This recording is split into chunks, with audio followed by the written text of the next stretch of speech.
heart to you. Freedom becoming true. Nobody else like you. Do what you promised to. And I'm so grateful for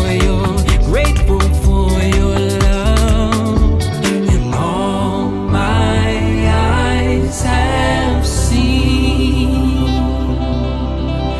the wonders of your mystery received. I've tasted what it means. Now nothing else is good enough for me. You're all I need. You're all I need. You're all I need. You're all I need. Oh, I need you.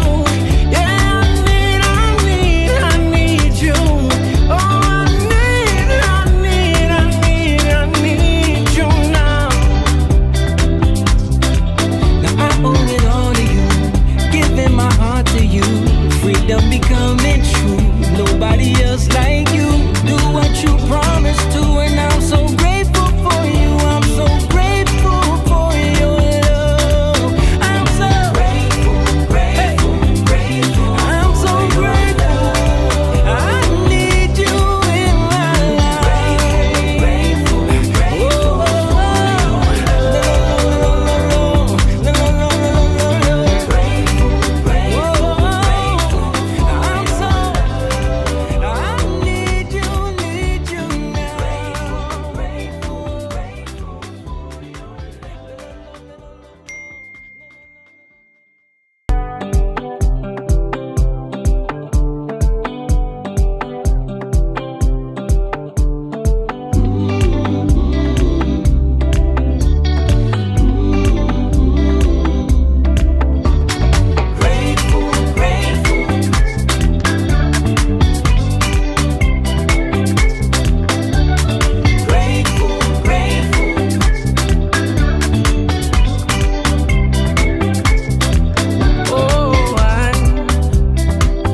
I was living for myself, trying to prove my existence. I wouldn't listen to nobody else.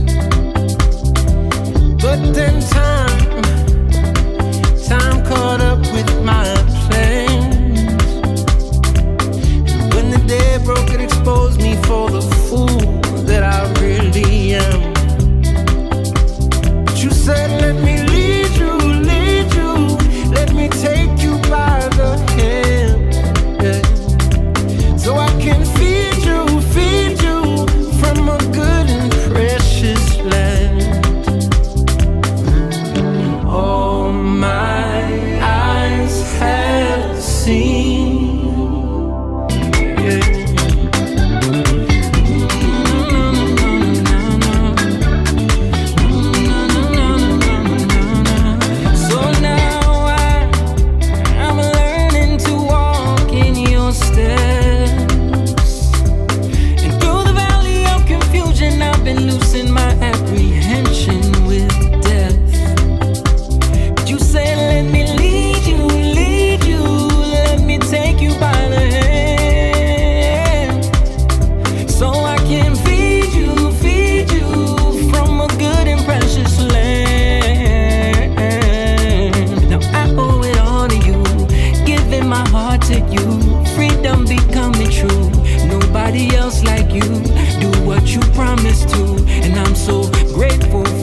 What's up, everybody?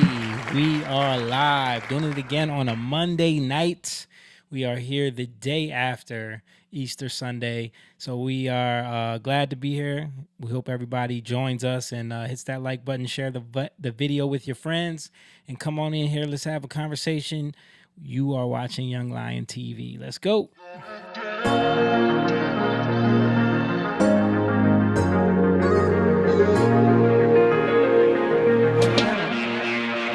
Young lion, everywhere I look, they dying.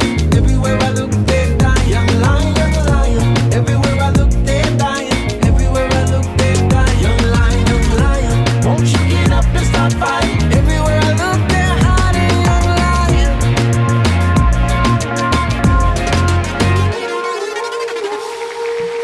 Yeah, that's right. Young Lion TV is live on a Monday night again, and we're here in the Lion's Den. We're ready to have a conversation about everything that's going on. You know, Easter Sunday was yesterday. A beautiful day, beautiful weekend. Had some good food. Family came over, did some games and some praying and some church in the morning. It was good. So glad everybody is here. Make sure you guys hit that like button, share this video with your friends, like we said.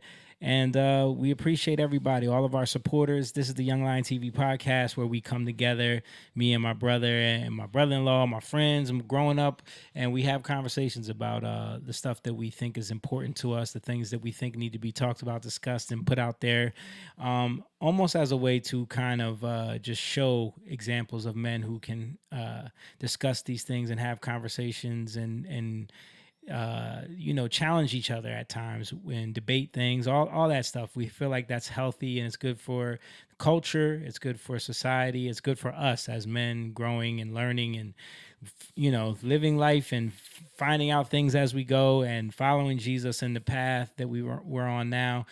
And so if that's something that you want to get behind, this is why I give the spiel. If you want to support that and you want to get behind it and you want to join and become a part of the Young Lion Pride, you can hit us on our Patreon. The link is in the description wherever you're watching from right now. And also we have a CashApp link if you want to just donate so we can keep this thing going and we continue to grow it and do it more often and do more stuff, more content for you guys. We're trying to build upon it. So those are your options there. We also have a merch store that is available. Link is in the description as well, where you can get the hats and hoodies and t-shirts and all that stuff and support the Pride. But I got my brother with me today, my big brother. He's everybody's big brother. Mr. Jacob Eugene Evans is in the building. What's up, man? What's up, man? Get this a little closer. You're looking very silver on the camera right now, man. The beard's looking very silver, man. Yeah. Silver fox over here. It looks almost more silver than black. Yeah, man. So Easter, how was it? You just chilled after church? Yeah, we had a couple days of tournament. Y'all didn't have any tournaments on Sunday though, right? No, not on Sunday. Okay. So we were kind of like, I'm just gonna stay home.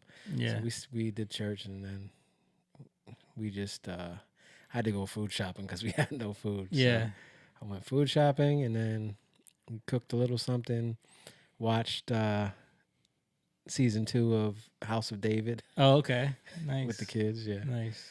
But yeah, that's all. Okay, cool. Didn't do much. Well, I got here with me my mom. She came through yesterday, and she's here producing and holding it down on the Monday night. We appreciate Miss Angeli Lopez is here, and we love you. Mom made some rice yesterday and brought the rice over to add to we did like a little brunch potluck thing, and everybody made, I made shrimp and grits, and people made different stuff. It was good, man. Everybody was good. Over here. Everybody was here from like Liz's family. Everybody was here. Yeah. And the house was full, but it was good, man. Like all of the kids playing, and we played some games, some heads up, and even got Auntie and Miss Leggett involved. They were playing. It was cool, man. It was fun. Nice. And then after everybody left, I took the kids and Liz, and we all watched the animated King of Kings, the Angel Studio one. Yeah, we watched that. Nice. Yeah. How was that? It was good. Yeah. It was good. It was we've been watching The Chosen forever, so it's kind of like watching the animated lighter version of that. Right. It's basically like a very The Chosen is a little hard for kids because it gets gets deep into the sometime. minutia. Yeah, which is good for. It's good for Elise. Like she likes The Chosen because she gets to see life during that time and everything. Arya is a little bit more of a That's what I'm saying. Like when you're a little younger, it's like, where's the action? Yeah. But she definitely liked King of Kings because it's catered to kids. Yeah, nice. Yeah. Did we take? I don't think we took them to see that. We took them to see something else. David, that's what it was. I want to watch that next with them. Yeah, but they want to see King of Kings. Yeah, it's cool. At first we were confused because the first couple scenes is like a Christmas Carol. I guess it came out during Christmas time. Oh, okay. So it's like they're doing like the story is the dad is a guy who does plays, I guess, and he's doing the play he's doing at the beginning of the film is a Christmas Carol. So we're like, did we put on the wrong movie? Yeah. But no, it was just a setup. Dude, it's so good that we have more of this stuff. Yeah, for sure. Because the Bible is it's so good. Like it's full of so many amazing things. Yeah. It's not, and that's kind of the angle of the movie because the one son is obsessed with like King Arthur, and he's like carrying around his sword, and he's like only cares about King Arthur because he was a great king, And the dad starts telling him about the best king, and he starts telling him this story of where King Arthur was based on, you know what I mean? And then it's just like at first the kid doesn't care. He's not really interested. But then as the story is evolving, he's getting sucked in. And then he's like, he loves Jesus by the end, Yeah. Yeah. Yeah. Watching David. Did you watch that? I haven't seen that. No. Yeah, it's good. Watching that and the kids asking questions, like it's even that it gets into a lot and it makes it more like The Chosen. It makes it more relatable, like human. Yeah, humanizes it a lot. Yeah, so you can see, especially like with David, because they're making mistakes, they're messing up. You know what I mean? They're doing stuff. Yeah, and you kind of see a lot of that, which I like. And the kids they ask questions like, "Well, Daddy, why did they do this?" Yeah, So we have good talks. It's fun. Yeah, that's the part I like about it too, is asking questions and like wanting to know, like, and then challenging them, like, do you know why this is happening? Like, it's cool. Yeah, and when we grew up, we didn't really have that. Nope. We had the 10 Commandments. Yeah, we had like the worst Jesus movies. Yeah, until Passion of the Christ. Yeah, right. Passion of the Christ like changed everything when that came out, right? Nah, I think we were more. I think we were in our 20s, right? Really? When did that come out? Late teens. I thought it was late teens. Maybe you could be right. But that changed everything. That was like the first like epic Jesus movie. Yeah. He's doing a part 2. He's working on a part 2. Yeah. Which at that time, that was the only thing. Like I wanted it, and I get it because they're just drawing out the whole, his death. Yeah. The crucifixion. That was the only thing aspect. I wanted to see the resurrection and everything. Yeah. But I think that's what part 2 is. Right. Yeah. Part 2 is going to be the resurrection of the Christ. Yeah. Oh, when did Passion of the Christ?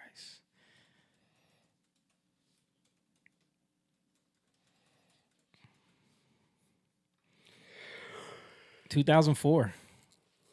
Wow. Yeah. Wow. February 25th, the day after my birthday. 2004. Yeah. Yeah. I think it was like in our 20s. Yeah. 2004. Wow. We were already selling CDs. Yep. But we did go see it in the movie theater. I remember seeing it in the movie theater. Yeah. I think I went and saw it with Leslie. Wow. That's crazy. I thought it was way earlier. Well, I mean, it's still a long time ago. Yeah. Time, things start to kind of meld together a little bit. But yeah, that's over 20 years ago. So Yeah. about time for the next one to come out. Wow, 20 years later, whatever. Yeah. But anyway, yeah, man. So Easter, it's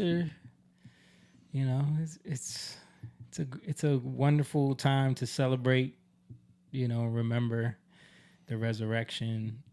Yeah. That The was season. a good word that Jake gave. Yes.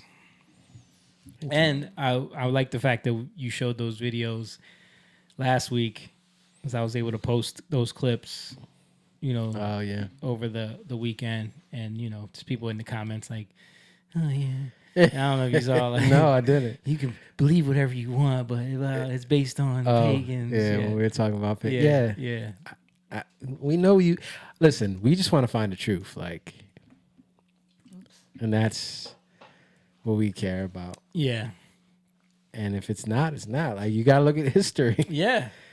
I mean, it can sound like it. The reason why we were down that rabbit hole is because we want to know the truth, which is like, okay. And it started to make sense. Yeah, it does kind of line up with this. And it's not in the Bible. And, the Jews, God never mentions celebrating Easter or Ishtar. Christmas. Yeah.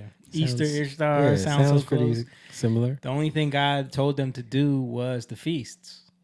To keep the feasts. He never mentions anything about Easter. So why are we doing these things? Then you learn about the Catholic Church, blah, blah, blah. So you start thinking, okay, that sounds more like truth. But now, then you get more and more history with real historians who have studied this stuff, Right. that dove into it heavily, and you find more truth. And now you're like, okay, Right. You know. But and then when that was like gaining steam, that's also the time of like, well, have you heard about Constantine? Yeah. And the whole thing about the Council of Nicaea, like all those things that happened, but they were, you take it and you just twist it a little bit. Yeah. And then you sensationalize it. Mm-hmm. And it makes sense. It sounds good. It absolutely But does. it's not the truth. So when you get more truth, you got to go with that. Yep. But speaking of truth, there's still a lot going on with the war and with everything in the government. There's still bombing, and it's all kind of crazy stuff happening. Yeah. Did you see though that Ron DeSantis signed a bill banning Sharia law in Florida? I did not. Yeah. But that's good. Okay, let's pull it up. Let's play it real quick. Just show this clip. Oh, I didn't plug the audio in. My bad. You can see it, but you can't hear it. Can you hear it a little bit? Was that off of your computer? That's from the, yeah. Oops.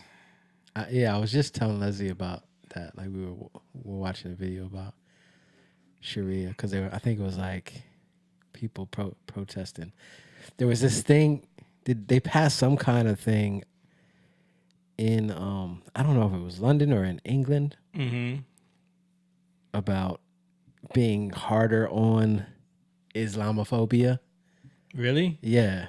Like, and then like, so I saw that, and then there was a video right after it showing Muslims in the streets demanding Sharia law in London. It's like, okay. So it's like, we're going to crack down on Islamophobia, Right. but we also have them calling for Sharia law. Yeah, and but- if you're coming out and protesting that, it's Islamophobia. Right, So, exactly. Yo, that's crazy.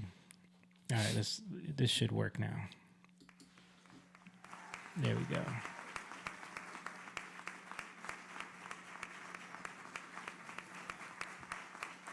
I guess that's just him signing the bill.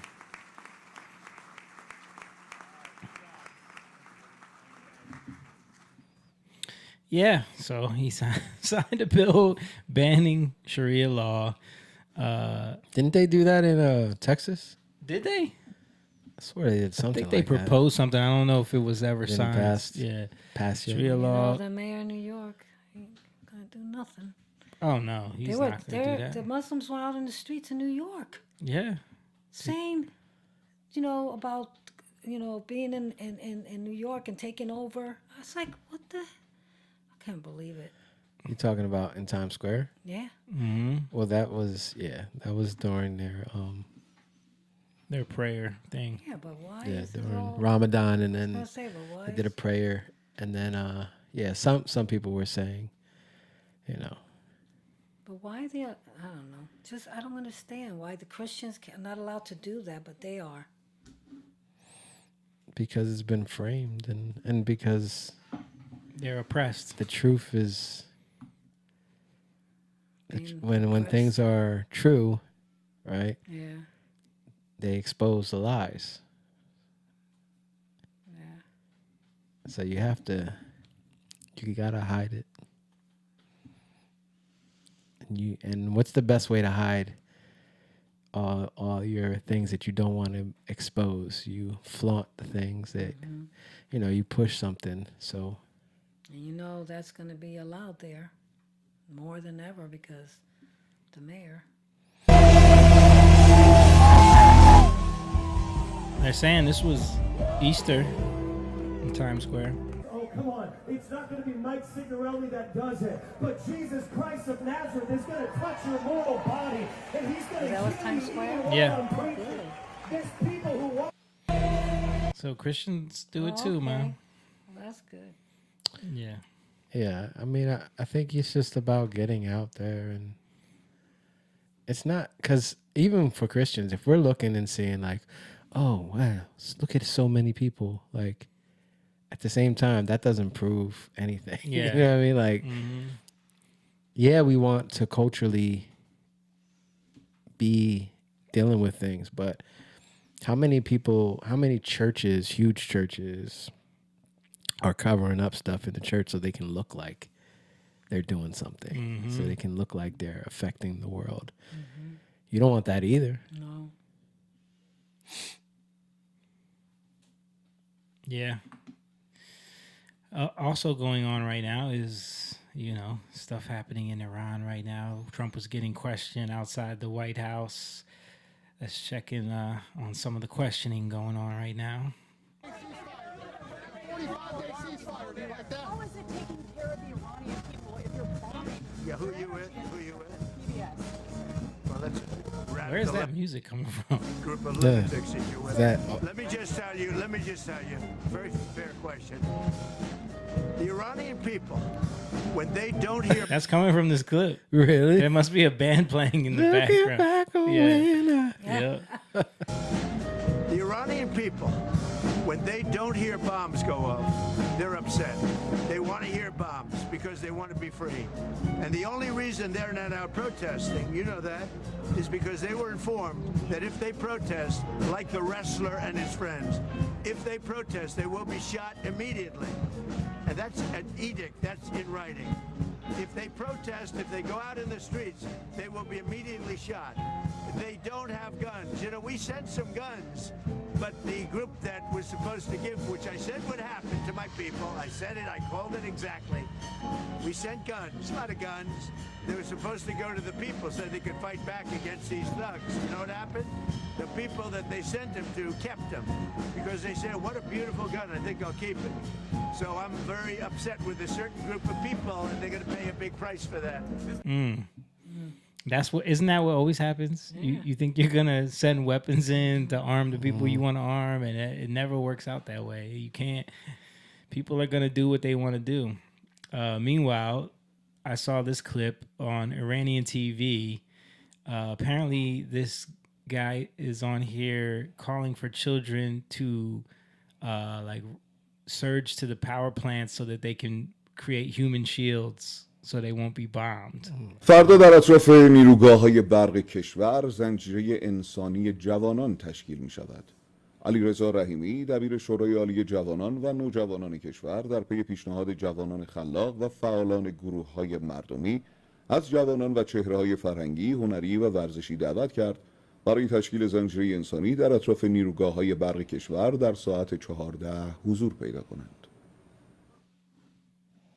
من از همه جوانان، ورزشکاران، هنرمندان، بچه‌های دانشجو و دانشگاهی و اساتیدمون دعوت میکنم فردا سه‌شنبه ساعت 2 ظهر دور نیروگاه‌هایی که داشته و سرمایه ملی ما هستند، بدون توجه به هر سلیقه و دیدگاه سیاسی، مال آینده ایران و مال جوانان ایرانی هستند. جمع بشن. Yeah, so they're trying to get them to create their own human shields around these these targets, so that if we or Israel hits them, it's going to look terrible, and also hopefully it deters them from hitting them. It's getting crazy, man. It's getting weird. I don't know if you heard about the grandniece of Soleimani. Like she was living in LA, living like some lavish lifestyle. Hold up, pull this up, Mom. She was just arrested, I believe, and removed from the country. But she was in LA, like living the high life.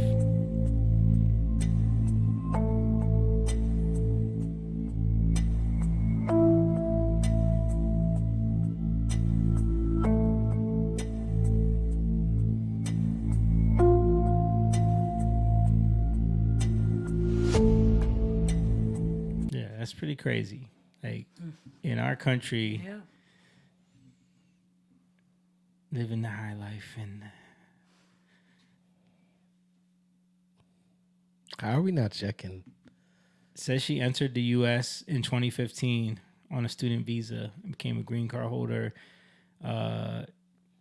She was clubbing in Miami, spending time in Alaska, partying in Las Vegas. How are we not checking this stuff? Like, student visas. Like, who are we letting in? But I think we need to be a little more diligent with like paying attention to who we're letting in on student visas. Yeah. Apparently she became like on the radar when she was celebrating attacks of US soldiers on her social media or something like that. She promoted Iranian regime propaganda, celebrated attacks against American soldiers and military facilities in the Middle East, praised the new Iranian supreme leader, denounced America as the great Satan, and voiced her unflinching support of the Iranian as she's in America. Yeah. Right? And as she's living the life. Yeah. That's crazy. Unbelievable. She was granted asylum in 2019 and received a green card from the Biden administration in 2021. Like, that's crazy. That is crazy. Let's see what else we got here. Let me see. I want to look something up. You go ahead.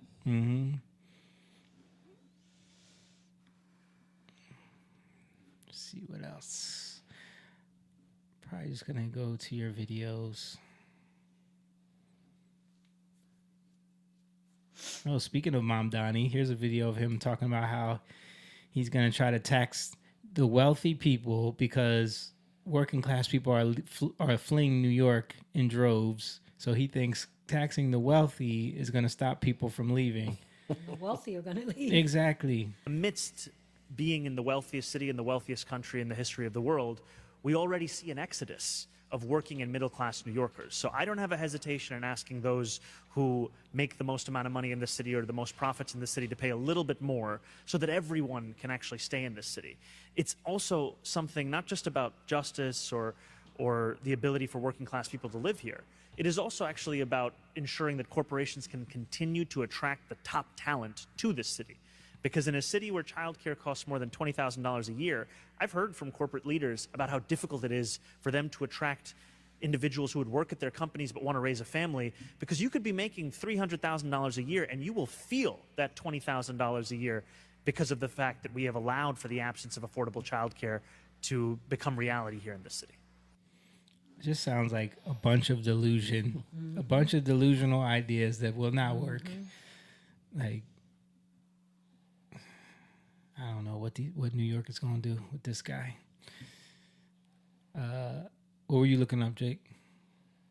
I was looking up about Iran. So it says 80% said they do not want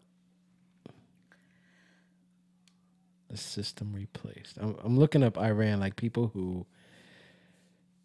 Okay, 70 to 80% of the people in Iran oppose the regime.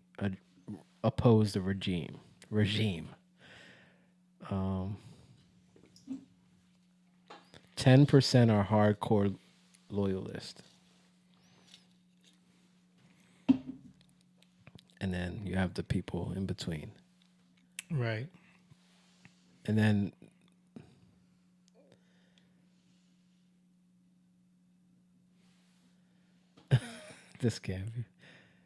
this is the official statement from Iran though. This part. It's because I also asked how many are actually Muslim in Iran, and it says 98 to 99%, which we know is a lie, right? But then it says this can't be reliable. Yeah, of course. Because it comes from Iran. It comes from their sources. Only New York Times considers them reliable.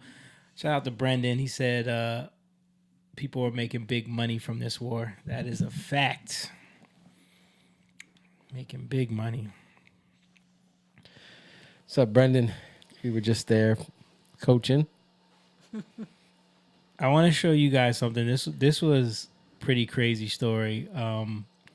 There was this lawyer in Oklahoma who got arrested and found in contempt of court for getting into it with a judge. Have you seen this? Have you heard about this? You saw this? That. Oh my No, God. I didn't see it. Let me. He said because he was gay, right? No. Stop, because you don't want to hear what the argument is. Stop. Oh yeah, that's the one. You interrupt me one more time. You are being Transgender, not gay. And you can wipe that smirk off. I don't have a smirk on my face. Oh, yes, you do. I do not. I am not going to tolerate this from you, sir. Yes, ma'am. Fill out the request. Get the form from our court clerk's office on the second floor. Make sure it comports with what you've brought already. Get it filed, mailed in, whatever you need to do. Let us assess her request. If it's my client's not seen her child. There's no order in this court, and there's been no jurisdiction found that this court has jurisdiction over this child who has never lived in your county. Never lived. I did not. There was a pause. There was a break. I wasn't done with my arguments. and I was not done with my statement. You interrupted again. Look at this behavior, bro. Dang. But this is, you could tell this is someone that is used to bullying or getting their way or not being held accountable. Yeah. And the judge is like, you keep interrupting me. Yeah. You know, and it just keeps escalating from there. I did not throw it. It fell off the bench. Please stop stating things that are not true, ma'am. Sir, you've got a room full of witnesses. I do. I put it down. I did. I put it down and it fell down. And it did not fall. Then settle down. I'm not upset and I'm not arguing. He You're not letting me make an argument. literally tossed it down. Yeah. What?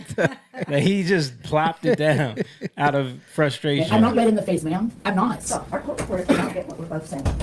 I am trying to make my argument. You interrupted my argument halfway through on an objection. That will get every available deputy. Yes, ma'am. I'm aware. It's happened to me before. It has. Yes. Because you're out of line. Yeah, Of course. I guess so. Okay.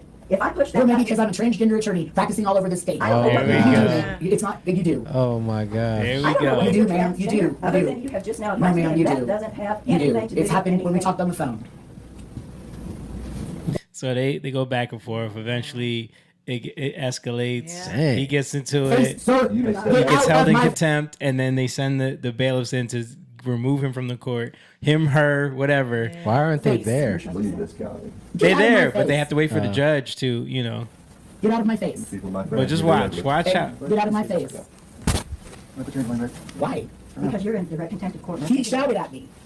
No, I'm not being. You did not even say that I was in You are contempt. in direct. No, I'm not Judge, doing I my stuff. apologize, but I felt very threatened by this person.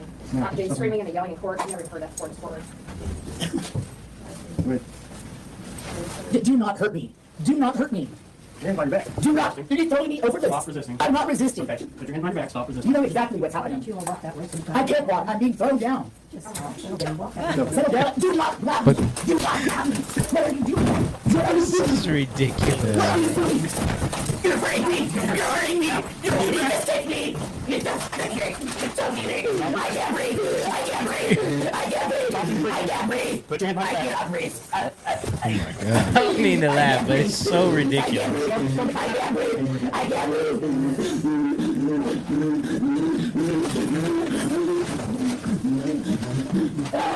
This person should not be practicing law. I mean, dude, they have a mental problem. This is what I'm saying.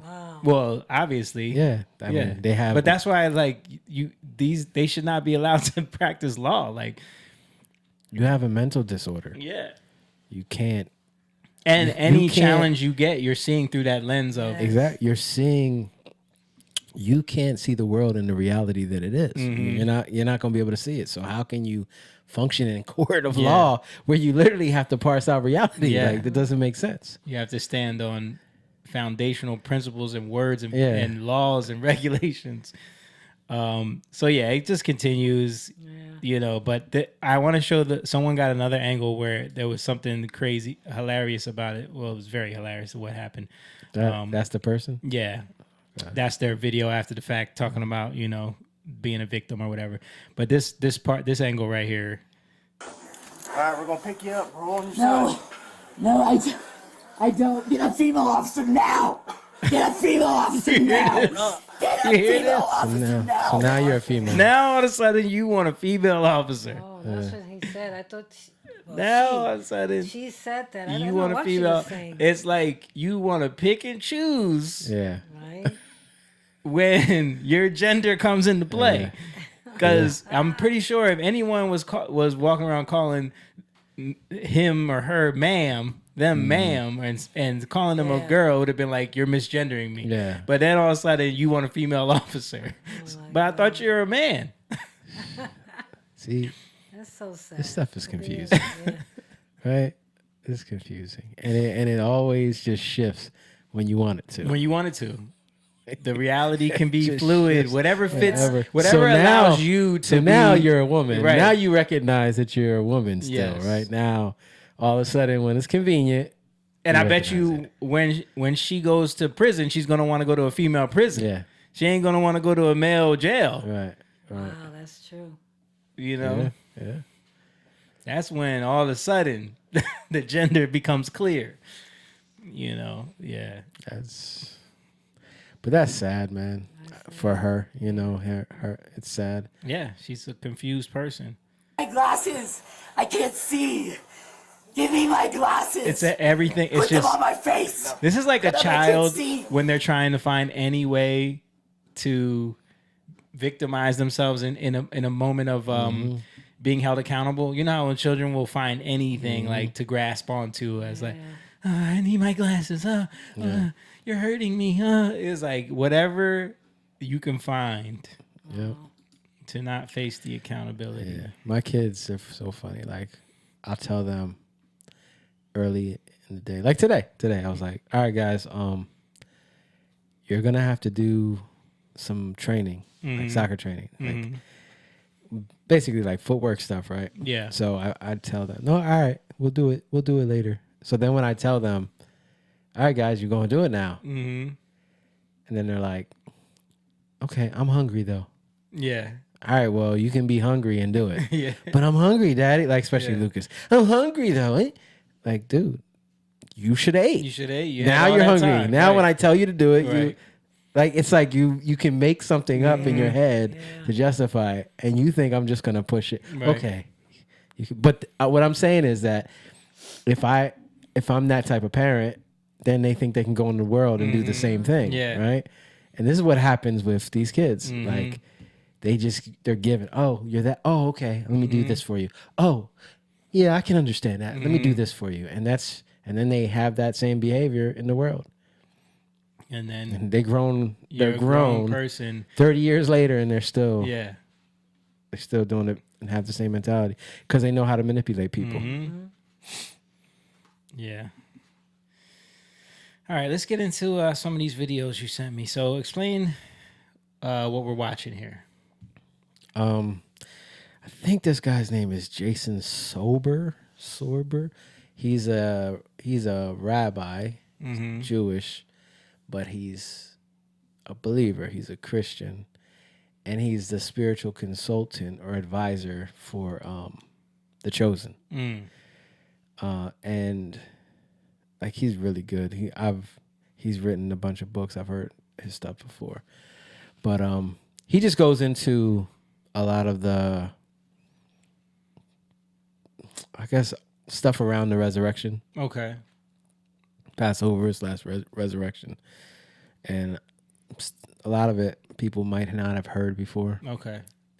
So it's just a different take and connection to Jewish stuff that we might not culturally understand, and also just revelation that you might not see that's in scripture, right? But kind of talks about that too. So. Okay, cool.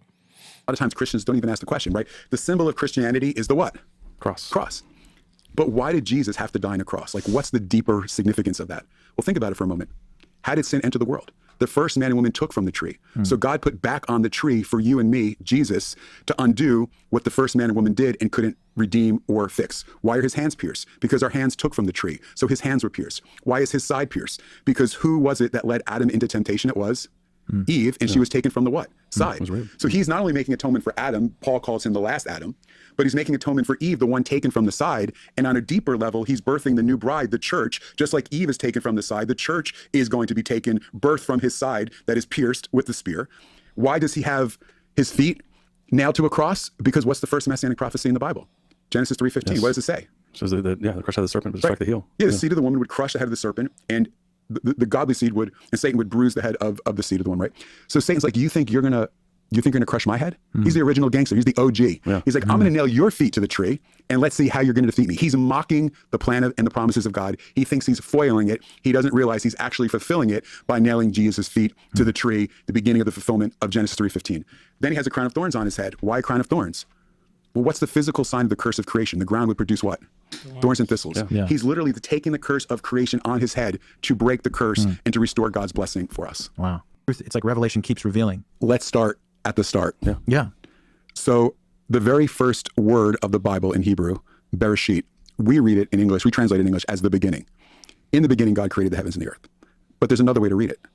Bereshit can be read not in the beginning, but beit is a preposition in Hebrew, which can mean in or through. And Reshit means the first or firstborn. So it can be read on account of the firstborn, God created the heavens and the earth. What does that mean on account of the firstborn? When the rabbis read that passage, they read it like, one way they read it is like this: God only created the world on account of the Messiah. Why?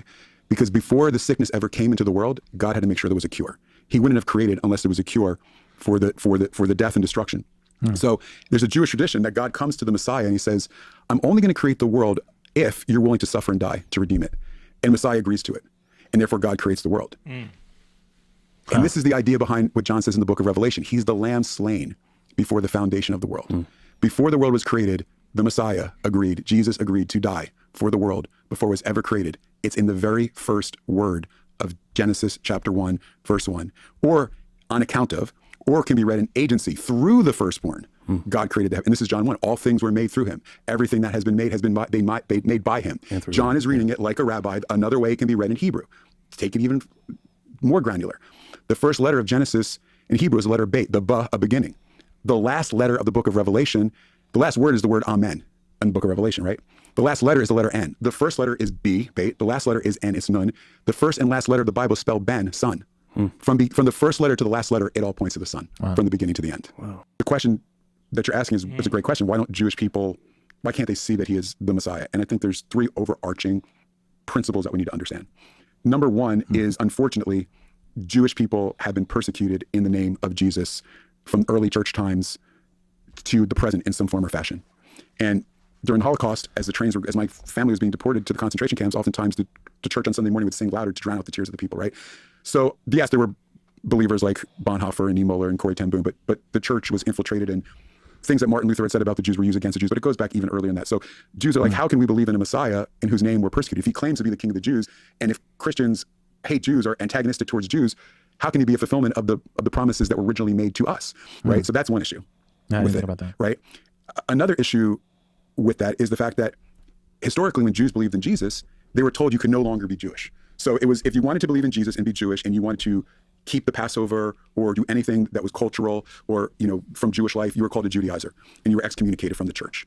which is so odd because the first theological debate, Acts chapter 15, was that Gentiles have to convert to Judaism, be circumcised, keep the law. And the answer is no, Gentiles come as Gentiles. They don't have to do all these Jewish things. But then the church turns it around where the church becomes partakers of the promises, eventually they become overtakers, right? And they turn around and do the very thing that wasn't done to them, which is saying, if you're a Jewish person, you believe you can't be Jewish anymore. And so Jews are like, how can we believe he's the Jewish Messiah if he tells us as Jews we should give up everything of what God said to us? It means to maintain our covenantal identity and to fulfill our covenantal call and being covenantally faithful to the things God has did. So that becomes another issue, or another way to say it is like, the picture of Joseph in the Bible is a story of the end times, and is a picture of Jesus, right? Simone's Joseph on here. reject. Oh, Simone's jumped on. Yeah. What up, dude?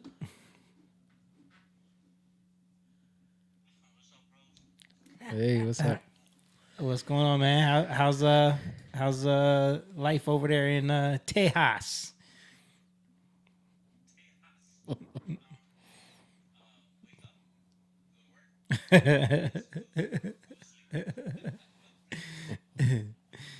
And accidentally drive into Mexico.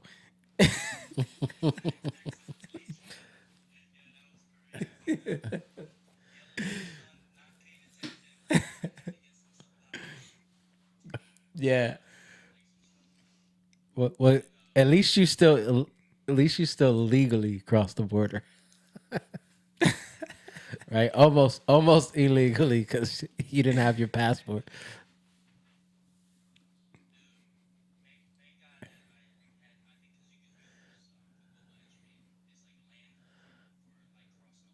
Yeah.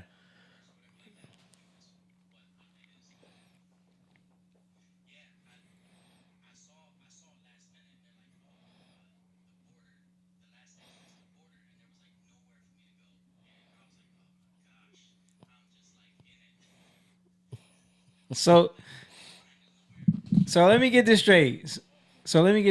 You, when you're like approaching the border, they don't have no like, listen, you about to be in Mexico, get off here or else you in trouble.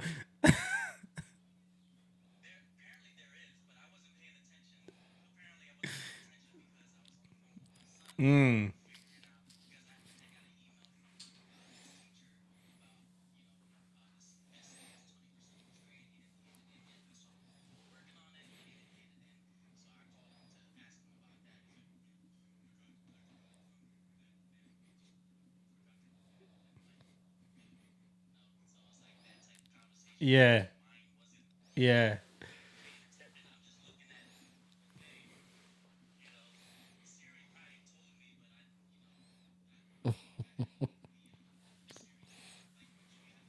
Yeah. Right. Yeah.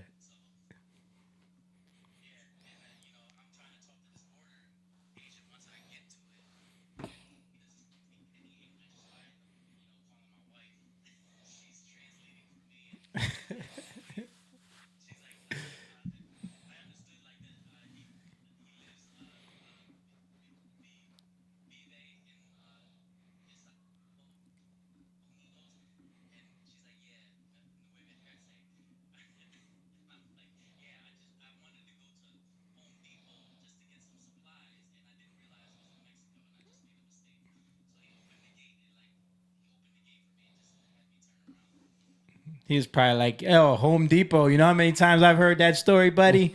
They always at Home Depot. You belong over here." And you could pass for Mexican in some Right. circles. Right. Yeah.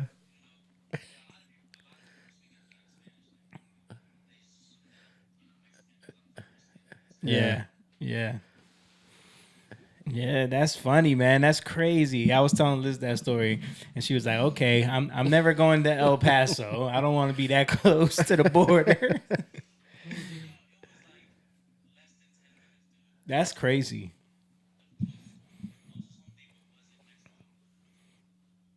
Yeah. What does El Paso translate to? It's The stop? The path. The path? The path. Hi. Yeah, the path. The path. Paso. Paso. Oh yeah. Yeah. The pass. The path. The path or the pass, like Yeah, the the way path. through. The pass. Yeah. the passageway. Yeah, that's what I was thinking. So it's probably like, yeah, this is the way to get across the border. Like when you, this is the way to get to Mexico.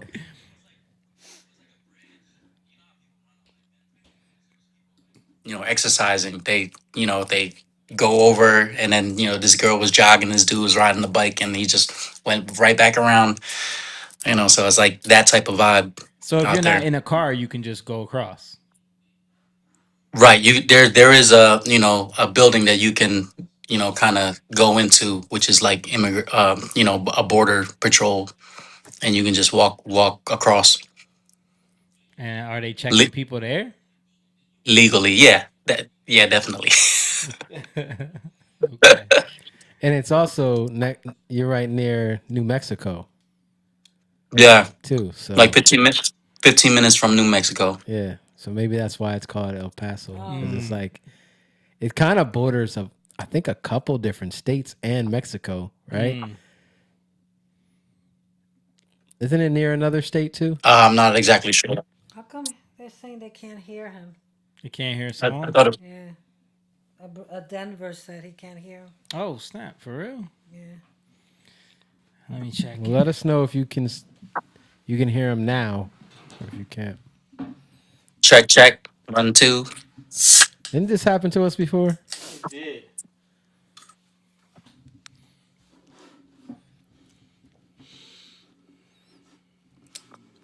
Check 1 2. It's showing that it's going to the live feed. I mean, he was cutting in and out before, but maybe that's what he thought, and now you can hear him now. It might be my service. I don't know. Can y'all hear me now? We can hear you, but I don't know about the live feed. Yeah. Uncle Denny, can you hear me? I see my little volume thing on the rendezvous. You can see it? Yeah. Yeah, it's showing that it's going to the live feed here. I don't know. Yeah. I see my little volume thing. Yeah, it's on there. Yeah. Okay. It's on. Okay. Okay, cool. Yeah, I'm not sure, and I can't look it up right now. I know New Mexico's right there. Yeah, I think so. I think it's close. Dude, so what'd you do for Easter? Nothing. Well, we actually the guy that I went with, Dylan, we just went to a restaurant that was open called Kona Grill. Okay. It was like a Hawaiian Asian vibe. Really? And I had a steak. Yeah.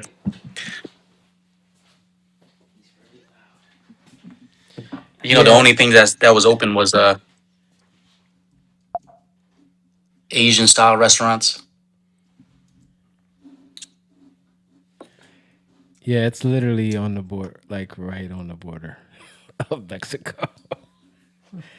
You can see, like, when you're riding on the highway, Route 10, I believe, you can see Mexico, especially at nighttime, is like all lit up. Juarez. The city is Juarez that it borders. Ciudad Juarez. That's where I was trying to go to Home Depot at. So wait, so you put it in? Did you put it in and the Home Depot was in Mexico? Did you put? In Mexico. Oh, so Mexico. That's what you were doing. That's why I went. Okay, I see. So you just put, okay, this one's the closest. Let me put it in, and then you're driving. That's hilarious. Wow. Yeah. Wow. Yeah. So. Yeah, you're right near New Mexico. No other state. Yeah, it's a pretty cool little town. Nice. A lot of restaurants. Everybody is Chicano. Where they're talking about, I know, fool. That's They the new Bruno Mars aesthetic. I don't know if have you guys seen his new album? And all he does is No. take stuff like Yeah. he just and makes it sound dumb. Yeah. He's very good at it though. He does an imitation of some kind of cultural music. I mean, if you think about it, though, that's what he's been doing since he was a kid. Yeah. Like, he's just been impersonating, right? I was talking to James about that last night because I wanted to get James's opinion on the album because, you know, he's a Bruno Mars fan, but because Bruno Mars does certain kinds of music, like the Silk Sonic stuff and the more soulful 70s stuff that he's a fan of. So I was asking him about this album, and he was like, yeah, you know, it's all right, you know, probably won't listen to it again. But yeah, I think Bruno Mars is extremely talented. That's what, and that was my thing. That's what I said to him yesterday. I was like, Bruno Mars is such a talented guy, like performance, musician, writer, everything, that I would be more happy if he could do, like, if he used that to like push boundaries with music, like how Prince did. You know what I mean? Yeah. Not just copy other styles that you like. You know what I mean? Like, not just totally just He doesn't get creative, right? Like every album is like that first album was like a doo-wop type of thing, and you know, and I mean, everything is like a style. Not even that, though. different style. If you think about, like, it's not good. Like, it's not good lyrically. Yeah. It's just copied and then bad lyrically. Yeah. It's almost like a joke or parody. And it's very very it's very close to a gimmicky, parody. kind of spoofy kind of music. Mm-hmm. Like Uptown Funk, he took lyrics from Trinidad James. Yeah. He tries. I feel like he tries to make it like, and it's been working for him. Fun. It's fun for people. It's fun. Yeah.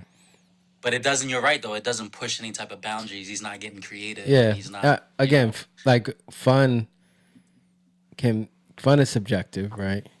And then also something could be fun, but you can have you can have fun praising God. You know what I mean? Mm-hmm. You can have fun with depth. You don't have to, you can talk about stuff and have fun. Like right now, we're writing a song that is about death. Yeah. But it's fun. Yeah. Like it's, you know what I'm saying? Yeah. It's like, it's a joyous song. Yeah. So my point is like, just because like something's fun, you can get away with maybe people don't listen to lyrics. Yeah. I make my kids always pay attention to lyrics. What are they saying? Yeah. What are they talking about? Because they now they're like, Daddy, they're talking about, they're saying this, and this. That's so stupid. But yeah, they don't. A lot of people. I'm just thinking of the lyrics on "Leave the Door Open." Oh yeah, yeah. It's just so bad. Like, what you doing? Yeah.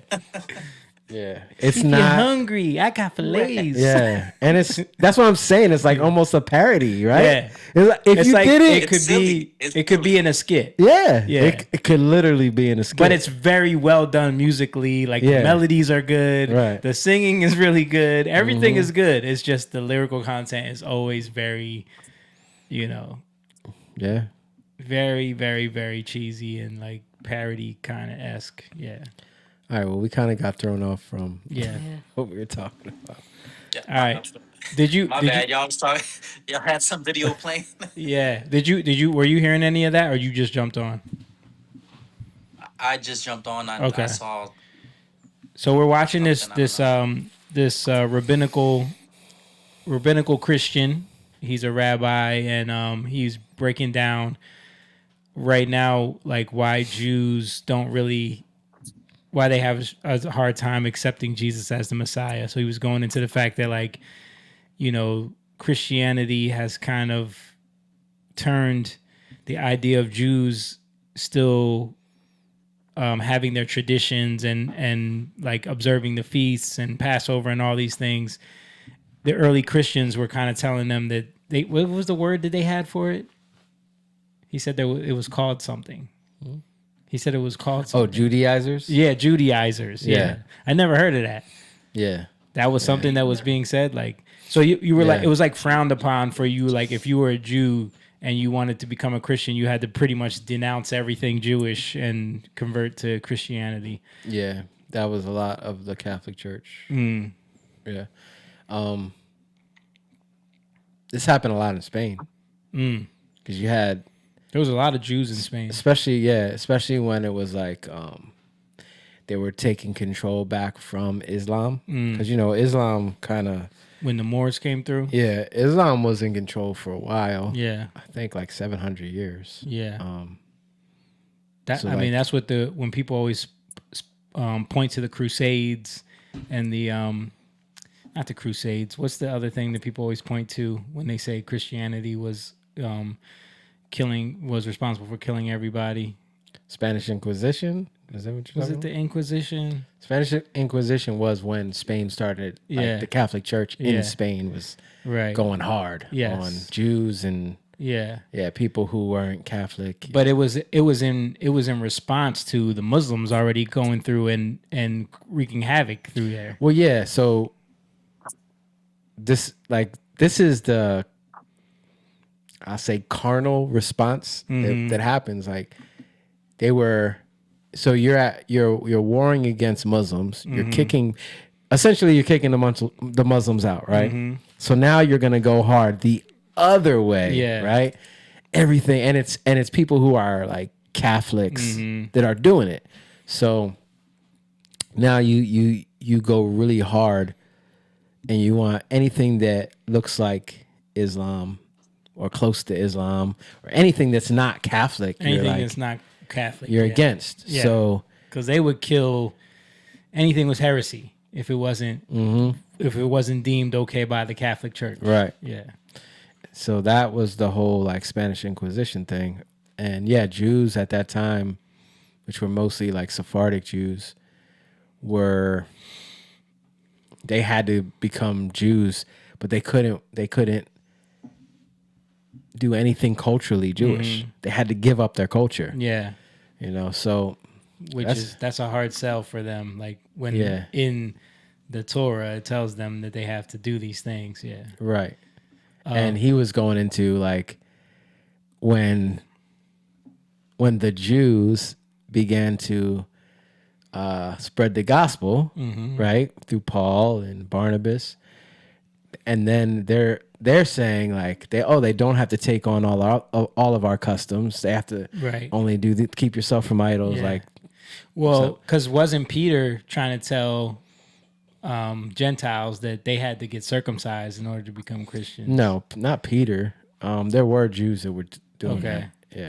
Yeah. I know there was some like disagreements. There were disagreements, but by the Holy Spirit, like there's in Acts, it says, okay, you don't have to do these things. Like, so what were Peter and Paul disagreeing about? Because there was something that had to do with Jewish law. Well, that's I think the Jews and Gentiles. I think you're connecting. Like he kind of talks about a little bit in Galatians where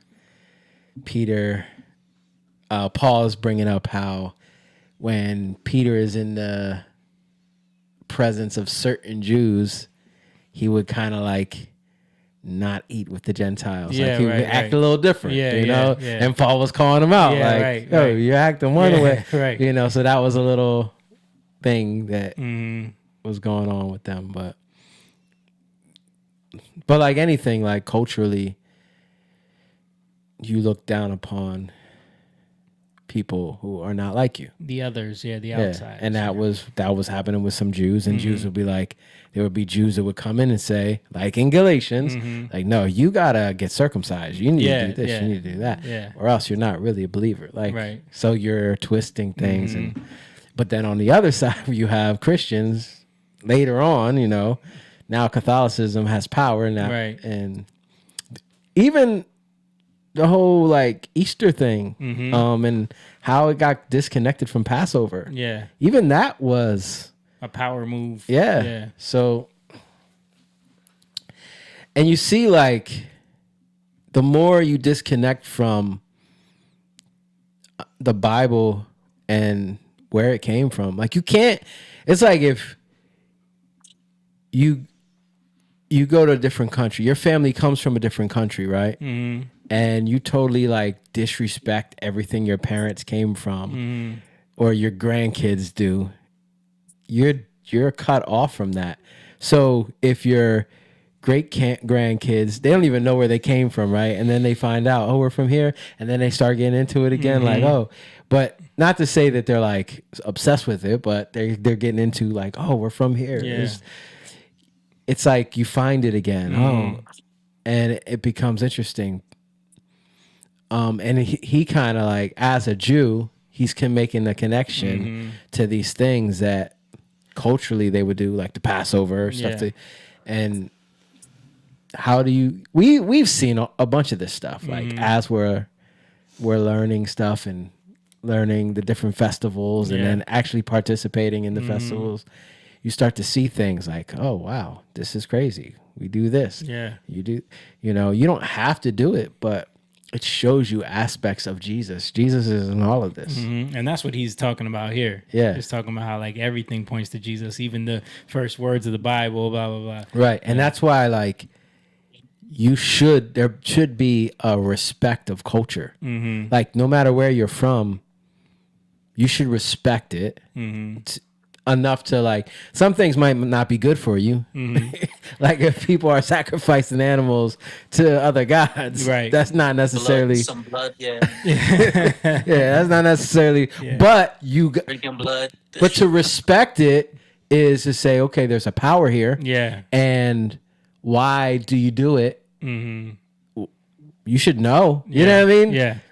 Also, so you can combat it and you can fight against it. So I think that's what people do. They go from one side to the other, like this pendulum, and they just hate everything, and then they're in fear.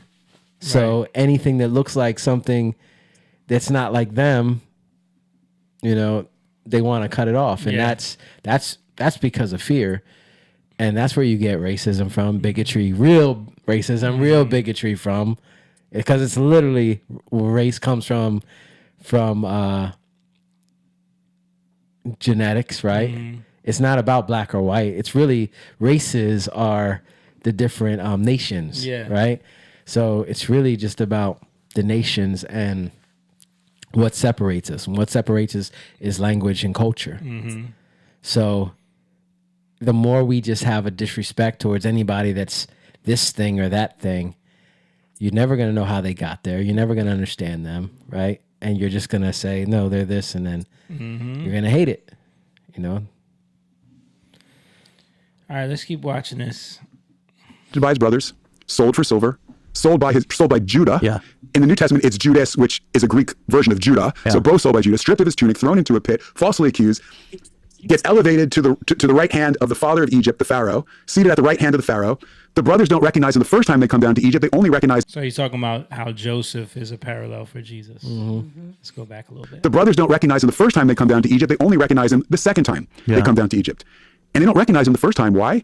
Because he walks like, remember the Bengals? Walk like an Egyptian. He walks like an Egyptian. He talks like an Egyptian. He's unrecognizable to them as their Jewish brother Joseph. And it's not until he takes off the Egyptian garments and speaks to them in Hebrew and says, Ani Yosef, I'm your brother Joseph. Oh, this is our brother Joseph. Revelation, recognition. In a sense, we've made Jesus into an Egyptian. He's unrecognizable to Jewish people. A blonde-haired, blue-eyed, European-looking Jesus who eats ham, and who, I don't know how the Passover lamb became the Easter ham. Mr. L asked when I get to heaven, right? Didn't celebrate. There was no Christmas. There was no Easter. He celebrated Passover.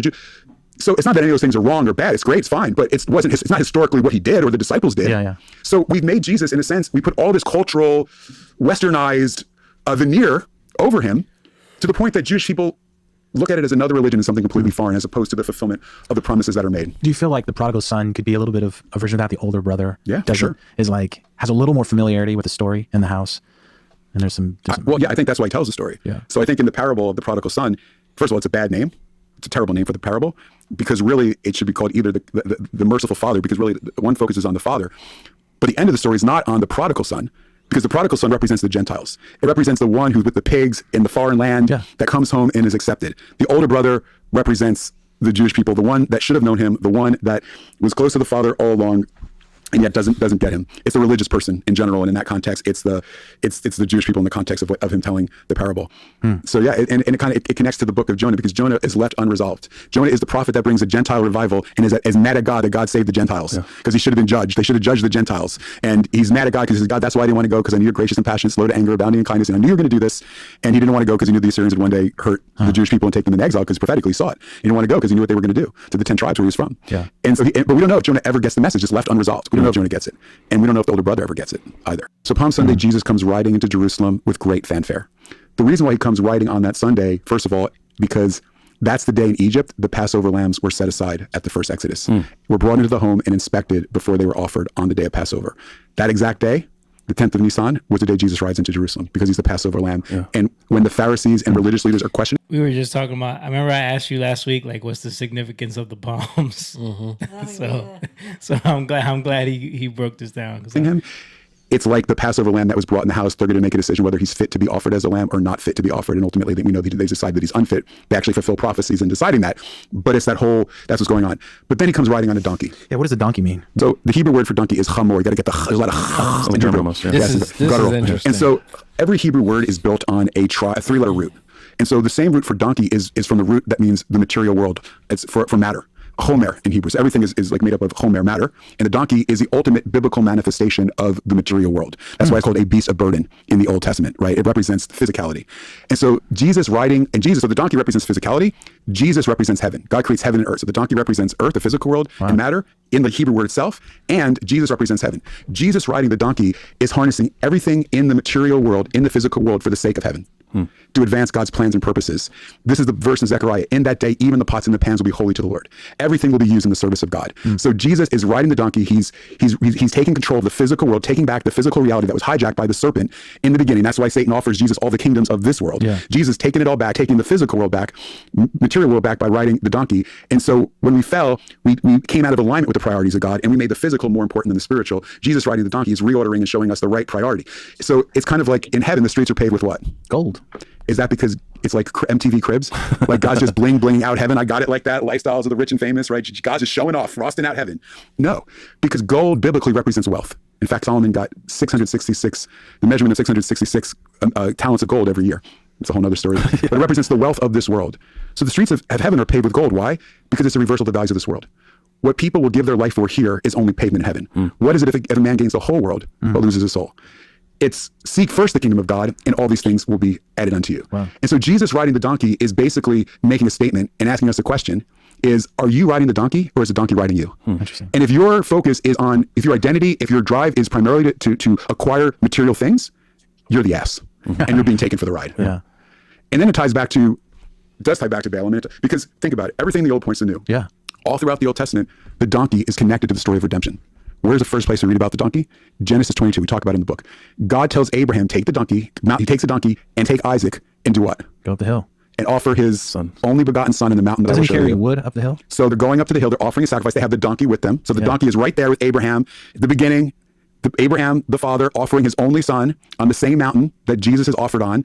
And Isaac carries the wood for the sacrifice like Jesus carries his own cross. He's the Isaac. And God the Father God so loved the world that he gave his only begotten son. That story originates in Genesis 22 at the binding of Isaac. Okay, so the donkey is there. Boom. At Genesis 22, beginning with Abraham. Well, think about this. The donkey plays a role in the Passover. When God tells Moses to go redeem the children of Israel, what does he do? He puts his family on the donkey. So Abraham puts materials on the donkey. Moses puts his family on the donkey. But ultimately, Messiah is going to ride the donkey. He's the donkey rider. So it's if you got into it, you see there's a progression of redemption beginning with Abraham, Moses, Balaam, who also prophesies about the coming of the Messiah. And then ultimately Jesus. And then it's a fulfillment of Zechariah 9:9, which says, behold, your king will come to you humbly and riding on a donkey. But this ties into what you asked before. Who knew the donkey was the pinnacle of creation? It's like when Shrek, he goes, I'm a valiant steed. It's like the donkey is overlooked. But it's also some humility in it too, right? Because those of the kings wouldn't be riding a donkey. That's not, especially at the time of Jesus, you'd be riding the Romans and their leaders rode stallion steeds. But let's start on Good Friday. So the first question I think we have to ask is, of all the days Jesus could have died, right? God's very intentional. Why did he die on a Friday, right? We need to understand from the point of the biblical reckoning of days, Friday is the 6th day and Saturday is the 7th day. It's the Sabbath. So biblically, Jesus dies on the 6th day. Why? Because on Good Friday because man was created on what day of the week? Last day. The sixth day. Man was created on the sixth day. In Jewish thought, we fell on the sixth day. When Jesus comes, he comes to restore what was lost. He does his first miracle of water into wine. Well, why is that the first miracle he does? Well, what's the first miracle Moses does? He turns the water into blood. Jesus turns the water into wine because he comes not to bring death, but to bring us life and have it more abundantly. They both do water miracles, but opposites, right? Not blood, wine, symbol of the Messianic kingdom. But how many pots does he do the miracle with? 6 stone pots. Yeah. Because it's restoring the fruitfulness of creation that was lost when man, who was created on the sixth day, sinned on the sixth day. He's restoring the fruitfulness, God's original design and intention for creation. And how's it going to be restored? It's pointing to his death and resurrection, and he's crucified on the sixth day, the same day we took from the tree, the same day we fell, the same day we lost God's original blessing for creation is the day that he dies. It's the restoring of the tree. Too. We talked about in the beginning, It's right? restoring of the tree. And those weren't even, those pots were not big wineskins either. Well, they were big stone pots. They were 30 to 40 gallons each they could hold. And they were washing. They were for ritual washing, known as netilacha. Like cleansing pots. Cleansing pots. And so it's showing, there's 2 ways to interpret it. I interpret it as Jesus is renewing the old by fulfilling it. But here's a deeper thing. So there's no Roman numerals in the Bible. So how do you write numbers? You write numbers with letters. So every Hebrew letter has a number associated with it. It's alphanumeric. Hebrew and Greek are alphanumeric. By the way, that's really important. This is a little sidetrack, bunny trail. That Hebrew and Greek are alphanumeric. The languages in Aramaic, the languages, the 3 languages the Bibles are written in. Bible is written is all alphanumeric. Because I know you guys get a lot of people that watch that maybe aren't followers of Jesus yet, right? They're interested. They're seekers, right? Yeah, a lot actually. So think about it. I think one of the hardest things for people to wrap their minds around, if they're like more academically or scientifically orientated into quantum physics, is how can you believe that God spoke the world into existence? They were like primitive people. They didn't understand. We can't take the Bible seriously. If you understand the Bible is alphanumeric, when God speaks the world into existence, he's coding creation. Coding requires letters and numbers. The letters form the building blocks of the spiritual aspects of creation. The numbers behind the letters, which are interchangeable, form the mathematical structure of creation. So when God was speaking the world into existence, he was actually, words carry numbers. He's actually building the mathematical structure of creation and coding it when he speaks. If God is coding creation, we know like simulation theory is something people postulate, right? So if you kind of go down that rabbit trail, then God speaks 10 times in the creation count. Some people think there's 10 dimensions, which could be the 10 dimensions of God speaking 10 times. Then sin, okay, what that is, it's introducing a virus into the system that causes it to crash. And Jesus comes to remove the virus that was put into the system. So, but the idea that letters and numbers are interchangeable, we live in a mathematical universe. Right. So the letters, numbers being interchangeable shows that God is an interesting creating thing that I always like when I started researching this, like the breakdown of sin. So there's sin, there's transgression, there's iniquity. And they're both like transgression has to do with like trespassing, like stepping across a border, right? Sin's a little bit more. And then you have iniquity. Iniquity is like living in sin. Iniquity is like presuming something is right that's not right. Iniquity is like idolatry. It's twisting. It's taking what you think is good and lowering it or lessening it. Right. But all these words in the Hebrew all break down to the number 9. Right. So it shows you like there's patterns like that throughout the Bible, which is it's crazy. Right. Yeah. And you can see the connection between words with these patterns of numbers. Wow. What other, and one day I'm like, this is when I just started getting to it. I'm like, let me see the sin. Like, let me see if these actually have like the same. They're not the same number, like the actual word, but you have to break it down. When I say break it down, I mean you have to like add the numbers together, and it breaks down into reduces into one number. Right. So they all reduce into the number 9, which is crazy. So on top, like they're different, but. Because they are different, but it just reduces to 9. And 9 in the Bible has to do with what we're seeing. So again, idolatry. Like what we're seeing has to do with structure, what's being birthed. So the Bible says wisdom will be vindicated by her children. Meaning whatever you're producing or whatever you're doing you're going to see the fruit of it, right? So if you're producing something good, you might not know it now, but you'll see the fruit later on, right? It's actually going to manifest. Yeah. And what you birth is going to show you, it's going to either vindicate you, right? Because if it's wise, or it's going to show you to be a fool. Mm-hmm. You know what I mean? Connecting to that number 9. Yeah. Right? Because number 9 is connected to fruit. Mm-hmm. Right? So what fruit are you eating? Right? What are you, and what fruit are we eating is also connected to what structure are we in, right? Because what are we dwelling in? A body's a temple. Yeah. We're a structure. So what are we, what house are we listening to? What light are we looking to go in? You know what I'm saying? Yeah.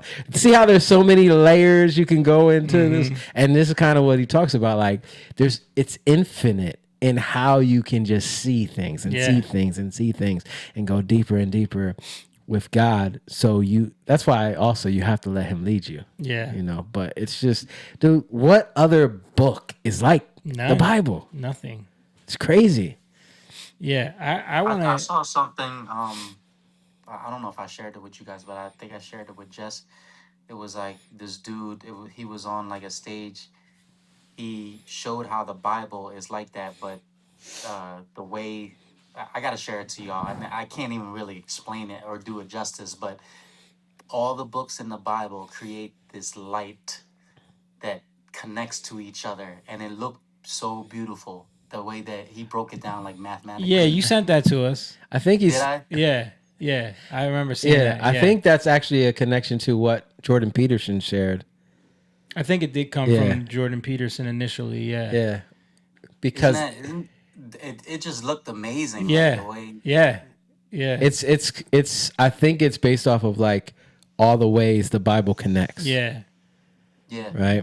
Right. Which is like almost it's almost impossible for there to be that many connections. Yeah, like all them writers of this book from spanning thousands of years from each other, and it just connects, and it, when you link all of them together, it creates this beautiful thing, and you can see it, if you... Yeah, someone created a visual representation of all those connections, and it looked amazing. I remember telling you before, like, I was praying one time, and I got this vision from God about, like, simulation theory and how, like, it's actually not wrong. Yeah, right. Remember? So, like, what he's saying is, like, what I was seeing. Right. And even how he mentioned that, how, like, a virus, sin being a virus and having to inject Jesus into the situation in order to remove that. You know what I mean? Like, that was all the stuff that was being shown. It's like, I just, even when he was talking about, like, because in the Bible it says, "Cursed is the man who hangs on the tree." And when you, like, hangs on the tree. So it's like, all right, man became cursed because they ate the fruit that was hanging from the tree. So then God took the curse and put it through the dead man back on the tree. Back on the tree. It's hanging on the tree. You know what I'm saying? He had to fill that hole in the code somehow. Like he had to fix that. He literally reversed it through Christ. Right. It's just it's crazy. And when I was watching King of Kings last night, I was explaining that to the girls. I'm like, you know why he said, Eli, Eli, when he says that, when I said, you know why he said that, right? I said, because in that moment, that was the first time he ever didn't feel the presence of God with him, because he had taken on all the sin of everybody. So he felt that abandonment. That was the first time he ever felt that. He was always in presence with God. You know what I mean? But it's also because when you say Eli, Eli, sabachthani, it's because everybody will know that that's Psalms 22. That's the deeper part. Yeah. I didn't go to that part yet. Right. But that even ties, again, it's another one of those connections where he's letting them know, I'm fulfilling Psalms 22 right here. Yeah. And it's real. Yeah. Because he feels it. Right. Which it's there's so many layers to that. That's why it's not just stories don't have any real if they don't have meaning. Yeah. You know what I mean? Like stories that will, like, why do people watch movies over and over again? Because they have something true in it. And most of the stories that have something true in it, they got from the Bible. Right. It's just reinterpreted, yeah, right? Like King Arthur. Yeah. Yeah. I just watched Flight of the Navigator with Lacey. Oh, yeah? Yeah. Went back and watched it. Like, it was I was such a watching great that with the movie. kids. Such a great movie, Yeah. man. Like, so much in there. Yeah, but all right, let's keep going. Mathematical structure. His word is the blueprint of creation, right? So then, why is that important? Because Genesis 1, verse 1 in Hebrew has 7 words in Hebrew. The 6th word begins with the 6th letter of the Hebrew alphabet, which is the Hebrew letter Vav, which is in the shape of a nail. And the Vav is the most used letter in all of the 5 books of Moses. It's the conjunction and as well. So God creates the heavens and is the 6th of the 7 words of Genesis chapter 1. So man was created on the 6th day. We fell on the 6th day. What happened? We broke the Vav. We broke the connection between heaven and earth. Jesus dies on the 6th day to restore the connection between heaven and earth in the shape of a nail. And he does it by nailing heaven and earth, reconnecting it again on earth as it is in heaven. So there can again be this alignment between heaven and earth as a result of what he did and as a result of... It's through his suffering. It's through his death. Yeah. Right? So if we want, like, you know how people, man, I don't feel God. Man, we have to feel it. Like if we don't feel it, it's not real. And we get caught there. Yeah. We get stuck there. You know, we start, I haven't felt God, you know, or we're like, give you an example. My kids, I had a kid on my team who he cursed, right? When I wasn't there. And I got on him about it and he lied to me. And he's like, I didn't say that, you know, but I knew he said it. That's what Jakey told me. And he cursed at another player, right? And he didn't want to fess up to it. So I told him, and then I told his dad about it. His dad got on him about it. So then I waited like a couple of weeks, and then I talked to him again because he lied to me about something stupid, right? That he had just did when we were. So I told him, like, listen, I know you lied to me about this, right? Did you lie to me? And he said, yeah. I said, why did you lie to me? Because I was afraid. And he was like, I was afraid you were going to be mad at me. I'm like, well, you didn't learn that from me because it's not going to change anything. You still got to learn. So we still got to go through it, right? You lying just negates you learning it. You get what I'm saying? Like, Yeah. But isn't that the human nature? That's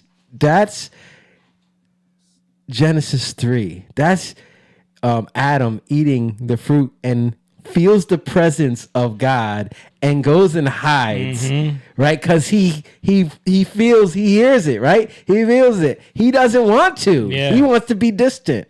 And so what I'm trying to say is, like, we don't want to deal with it, right? We want to get away, and then we wonder why we can't feel God. Because we don't want to face the truth. Right. We want to make ourselves feel like we're good. Right. Feel like we're in control. And I think that's what we do with religion, right? If I can just do this, I'll be good, and I got everything together, I'm good. But God faces us because he loves us. And God met and said, where are you, Adam? Because he loved Adam. Yeah. Even in his state hiding. You know what I mean?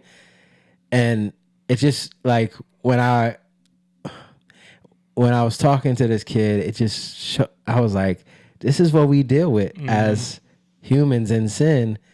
We hide. So I was like, listen, it's not about you lying, dude. But it's more about why you're lying. That's the key. You got to ask yourself, why are you lying? Oh, because I thought you would be upset with me. Well, why does that? I mean, I don't want you lying, but why would that be so bad if I get upset with you in the moment? Why am I upset with you? Got to ask yourself that question, because I want the best for you. All right. So I'm going to let it go. Like, it's not that big of a deal. But if you hold on to it, it's a big deal because you're getting in the way of you, right? And we do that all the time. Yep. We get in the way of what God can do for us, you know? And It's so funny. I have these moments with these kids, and it just reflects back to me myself a lot of times. You know what I mean? Like God will show me stuff about me. Yeah. You know what I mean? That's why I love doing it. But we see all these things in what he's talking about. This is what we're talking about. This stuff that we're not gonna see if we're just, yeah, it's the Bible. Yeah. You know what I mean? Yeah. It's Jesus died on the cross. Yeah. Well, there's no real. Yeah, I know he died on the cross. Yeah, you know, but you don't know. You don't know. You don't know why. If you knew, it would mean so much to you. Yeah. If you knew, you would really appreciate it. But you don't know, and then we become because we don't really know, and we become detached. Yeah. And things become, and then we just become. Trying to think of the right word. Unappreciative for what we're even living in. Yeah. Yeah. That the 6-stone pot shows what happens when heaven and earth align, the blessing and the overflow that results when heaven and earth are connected once again. That symbolizes the veil going top to bottom. And that symbolizes the veil going to top to bottom, because redemption comes from heaven to earth, not from earth to heaven, right? So redemption begins above by the will of God and comes down to man. And so redemption is not something man can work his way up or cause to happen, but it's decreed and decided in heaven and then manifested on earth. So it always has to happen heaven down, top down. The veil being rent in two represents connection. Why was there a veil in the temple? You have to understand what the tabernacle and the temple represents. The tabernacle was a portable Garden of Eden. Is a return to the Garden of Eden. God's presence is now among the people, but the people aren't holy. So there has to be a barrier, a separation between God and the people, or God will judge the people because of his holiness can't be in the unholiness. And so God creates a house and he creates a barrier, and the last barrier is a veil. And on that veil are cherubim, the cherubim that guarded the way to the Garden of Eden, that prevented the people from going in, were cherubim, flaming, angelic, look like fiery swords that prevented people. The same thing was on the veil. So when the veil in rent in two is like, okay, Eden is open again, connection is restored, you're not barred, you're not in exile, I'm welcoming you into my presence to reestablish relationship like I walk with Adam and Eve in the garden, but even more intimately, I'm not just going to walk among you, I'm going to live in you. Wow. No one is genius enough. It's crazy. You think about Jesus, like Jesus says this.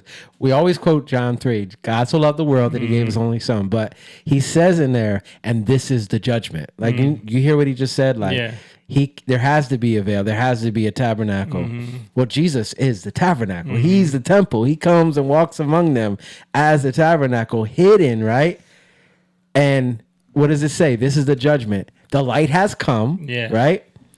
But people are afraid of the light. Why? They run. If they're wicked, they run from the light. They don't want to be in the light because their deeds would be shown as wicked, right? So they stay out of the light. Right. And they want to kill him.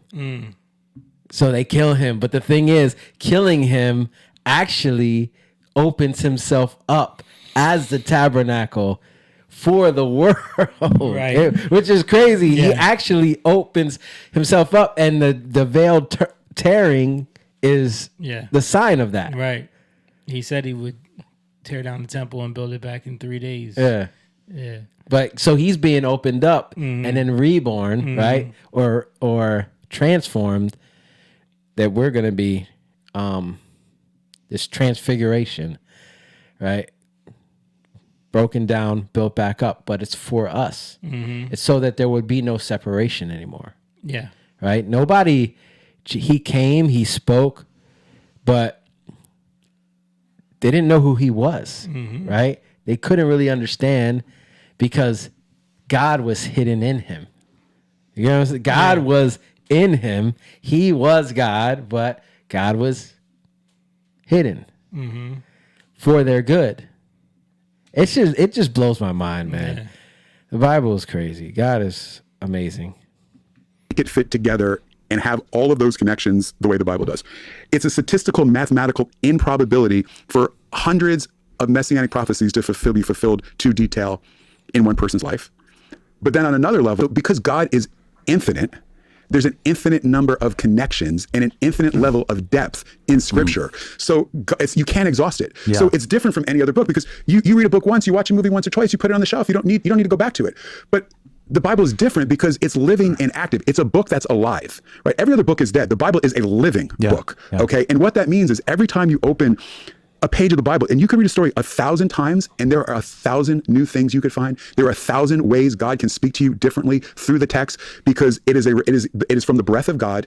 God is eternal. It is God breathed, and therefore there's an infinite, eternal nature to God's word, and therefore there's infinite wisdom and depth and connections in it. It cannot be. It's like the ocean, shallow enough for a child to swim in, and so deep we know less about the ocean than we do about the moon. Yeah, that symbolized the. That's reminds me of me and Moan when we were having our conversation during the little interviews we've been doing.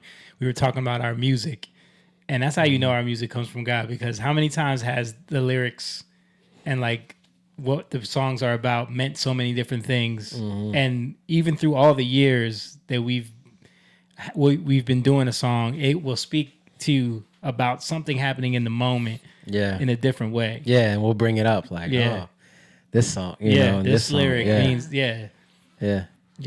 because it's infinite, because it's not. That's how like even for us, it's like it's not about us, you know. It's the word of God. Yeah, it's just being. He's unveiling himself through us, right? You know, it's about him.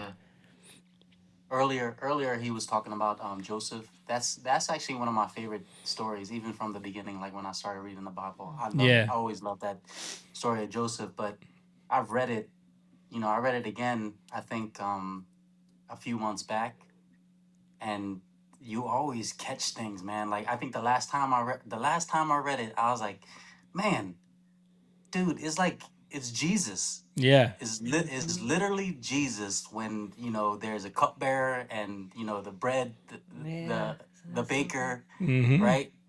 But one of them died, right? The baker died, but the cupbearer was the one that gave him a second chance at life. Yeah. So it's like and as he's talking about it, it's like it is. You get every time you read the Bible, you see something different, even if you've read that same story like 100 times. So and that's the connection with that, like even the cupbearer died, and that's connecting to the bread and the body, right? The body died, but then the blood did not. The blood remains, right? Because in the blood is life, right? And then Jesus says, "I come that you might have life, have it more abundantly." And abundance.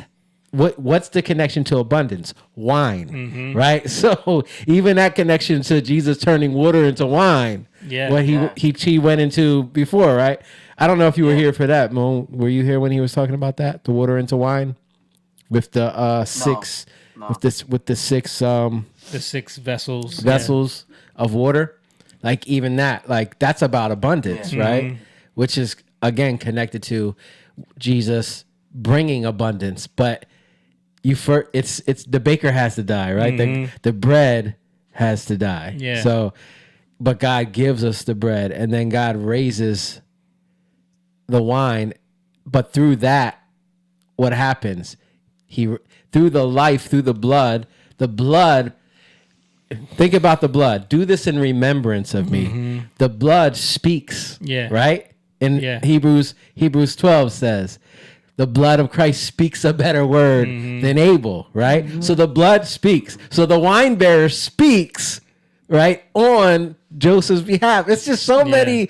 It's crazy. It's crazy. I'll tell you one thing that he said that might cause some anti-Trinitarian or Trinity people to have something to say is when he was talking about the one part in the Bible in the beginning. It's, if you translate it, it says that he went to the Messiah and basically told him, like, I'm gonna create the world, but you have to be willing to die for the world. That's setting up the Messiah as a different entity. Well, same being, but this guy different You mean different person? Different person. You know what I mean? Right. And I just thought something about Joseph having the dream and telling the cupbearer he was gonna die. And telling, the wine cupbearer, he was going to go back to Pharaoh, and that's the same. Jesus knew already he was going to die. He knew already. It's like that story about Joseph is just amazing. Yeah. But anyway, what do you think about that? About what? About what? About what I was saying. What? About The the Trinitarians. Trinitarians. Yeah. Jesus he basically is saying that Jesus was a different person in heaven that God went to and said, you know, I'm gonna create the world. I mean, well, he is a different person. So how could he be God if he's a different person? That's a mystery that people do. What do you mean, though? He's saying that's what Trinitarians believe. What? That he's a different person than the Father. Well, okay, I'm thinking the other way around. The people that don't believe in the Trinity. Oh, okay. Yeah. The people that don't believe in the Trinity. Well, they would say, I think it's one Godhead in 3 persons, right? Right. That's what. Yes, it's one being, 3 persons. Yeah, I would say to steel man like their position. Yeah, I would say that they would probably say, well, yeah, because Mormons would probably say like, yeah, he went to Jesus, but that's not he's a God, you know, in his own right. Yeah, or people might say that Jesus existed in heaven before the earth was created. Yeah, of course. I mean, again, it's different for different non-Trinitarians because some people believe in modalism. What's that? They always have these titles and terms and stuff. I know. Yeah. It's like, so. Well, modalism is. I mean, it makes sense when you know what it is. It's obvious. I know. So, like, modalism is the Father in one mode, and then he comes as the Son in another mode, and then he comes as the Holy Spirit in another mode. Get it? So he changes form. He changes modes. Super yes. Saiyan. Yeah, and to me, it kind of breaks down like if you think about John 16, John 14, like John 15, even. Yeah. Jesus says, "I send the Holy Spirit." Mm-hmm. How does that happen if you're a different person? It's a different how you sending a different person if that's a different mode of who you are? Mm-hmm. It doesn't make sense. Right. So there's things like that just don't line up, but that's like the oneness belief. Mm-hmm. Different people believe stuff like that. I'm just hearing the argument because, you know, if he went and told Jesus, listen, I'm going to create the world, but you got to go in and be ready to die. And Jesus was like, I accept your offer. Yeah. I mean, but again, if you look at it as they are one, mm-hmm. they're always in agreement. See what I mean? Like, they're always in agreement. Okay, and so in simulation theory terms, it's just coming to me. Jesus is like the AI to his God creation. So like, yeah, if he's always working with him and part of him because he is part of the creation of him.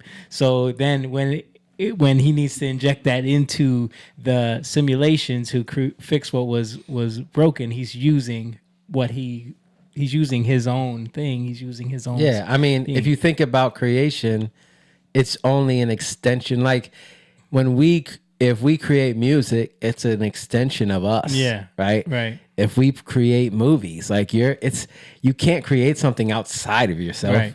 You're creating something that you actually have. Like, so a lot of times people will create stuff that they don't even know they're creating because it's depth inside of themselves that they haven't even explored yet. Right. You know what I'm saying? But I'm just thinking of in the analogy sense, like, right, because they're talking about how God literally spoke and coded everything, right? Mm-hmm. But what do we use for that now? Like, you're using like an AI system to write the code for you, right? Like, so you're not physically writing it. You're just saying, do this. And the code is doing it, right? But it's you doing it. But, you know what I mean? Right. So, but could that connect to the Holy Spirit? Right. You know what I mean? Like, I get what you're saying. You understand where I'm going with this? Yeah. Because there's the command that goes out. The word exists. In the beginning was the word, and the word was God, and it was with God, right? Yeah, like that's the AI. You know what I mean? Yeah. Because that had to exist before the creation existed. Yeah, but I think the word is logo, so that's reality, right? So when we speak, we were just watching the video of the trans person, right? That's her reality is what's happening there. Like, think about that. What's actually happening with her? the reality that she lives in is actually clashing with another reality. True. Right? Yeah. So, well, really, it's because it doesn't really even have to be truth. It's more about what has been set up as the law of the land, because law is code. You know what I'm saying? Law's code. Right. So if you're gonna rewrite law, you got to rewrite the code. See how we can go deep? Yeah. Bro, it's there. But the thing is, code is what code is. So if you're trying to bring in something else, a false reality, but it's your reality, right? It's going to clash against the code. It's going to clash against the law. Right. And that's where you have the problem. So now you're in jail because everything start to break down. You'll see the code start bumping up against what you're trying to do, and it just breaks down. Right. Yeah. But even think about the body, white blood cells, when something is foreign to the code, right? It seeks it out and it attacks it. It covers it, right? Because it needs to get it out of there. And that's kind of like what we're dealing with. But when we think about it as reality, now we're thinking about logos. We're thinking about word. Yeah. So it's the system that does it. But the problem is when that system is flawed, right? And why is the system flawed? Because God gave the system over to man, right? So now God is bringing restoration back to the system, right? Through another man. Yeah. Jesus, who is the word, logos, the reality incarnate. It's so crazy, man. Yeah. This is where I feel like I geek out. Yeah. You know what I mean? Yeah. And I could be talking about this stuff forever. No, it's definitely crazy. Cool, man. Nah, that was definitely interesting. Appreciate y'all for watching, man. Thanks for calling in, Mon. I hope yeah, man. You got a whole another week there? Yes, I'm supposed to be here until Friday. I fly back Saturday, God willing. How's the wife dealing with you being gone? you know, she's like, it feels like you're gone for like 3 weeks. Yeah. I've literally been gone 7 days. Yeah. I'm trying to think, dude. Things have gone. It feels like the last few years have gone by so fast. She wasn't around when we went to South Africa. Yeah, they just got married, right? No, we just got met. Remember, we got married Yeah, September 16th. and we left right after that. That's right. We left like a day. That is right. Was it the next day or the? It was like the next day or 2 days later we left. Yeah. So this is the second time she's dealing with him being gone. I married her, and then we were gone. And then you were gone. Yeah. So that's right, because you kind of had to do it before that. Yeah. Right? Yeah. Before we left. So yeah. Okay. And then we came back for 2 days and then went to California. Yeah. That was our secret wedding, just for friends and family. Yeah. Yeah. Okay. Well, you'll be back soon enough. But yeah. I'm surprised she didn't is she on spring break right now? Yeah, she went. Well, we were supposed to. This literally, bro. It came up within a few days. Okay. You know what I mean? Like within like 3 days, and I was supposed to only be here for like maybe 3 to 4 days, but then stuff happens. Yeah. And people can't go, and they were in a crunch, and I was the last resort. So. Well. But I was supposed to go. I was supposed to be in Virginia Beach with her, for the weekend. Over Easter, yeah. Is she planning on coming out there during the week at all? What, to Texas? Yeah. No, her spring break was really, really short. Oh, okay. She's got work tomorrow, actually. Oh, wow. Okay. Hey. Yeah, because of snow days. Oh, they cut down. They cut them. Yeah. Oh, my kids would be so mad if they did that. Yeah, Noah's got off all this week. This week coming. Yeah. Yeah, but then they add days to the end of the school year. Yeah, they don't care. They rather get their spring break. Yeah. My kids were mad at that, but they already knew because they're like the guy who's in charge of it all. He He takes a spring break trip okay. every year, so they knew that they weren't going to take away the spring break. Mm-hmm. All right, Moon. Well, man, hope you get some rest. I know you're on 2-hour time difference over there. Yeah. Bye, Mom. Yeah, I Appreciate feel like I've been you. gone. I know, man. Bye. We about to do another rehearsal. I saw Jake and Jake brought the family over. That was a nice visit. We really enjoyed that. Yeah. They had the kids. Yeah. The kids had a game or something like that close, and they came over. Yeah. But what's up, man. it feels like I haven't seen the rest of you guys forever. Yeah, dude. I was thinking about it too. I should have got a haircut before you left, man. right before you left on Thursday, I was like, seen the beard getting a little scruffed. I was like, man, I should have came Don't over go there. to John's friend. They got to cut his hair. Well, cost him $60. Jake You know- yeah, is more yeah. available now. He told me about that.